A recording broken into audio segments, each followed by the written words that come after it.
Hello everyone. Welcome back to Foycom. Today we will see one another features of Foycom, that is, creating a new warehouse location. So let's go. First, navigate to the Setup section from the left navigation bar.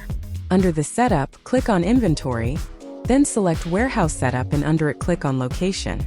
So here you'll see all existing locations.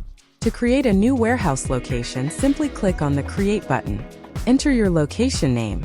Let's take the location name as Demo Stock. Foycom provides you an option to select the parent location. If this location is part of a large multi-structure warehouse, you select a parent location, and if not, you can simply leave this field blank, considering this location as a top-level location.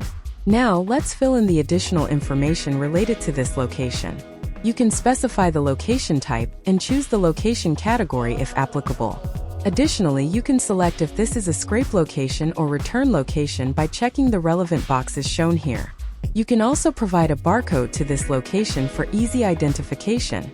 You can mark this location whether it is a replenished location or not. Now, let's configure cyclic counting of this location.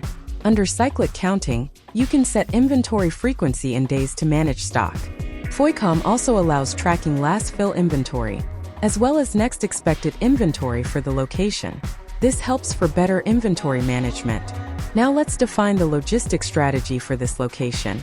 You can select how products are taken out from this location. Once you have filled all these details, just save this location. That's it. We have created a new location. You can search and see the newly created location. And that's it. You've successfully created a new location. Thank you for watching this video.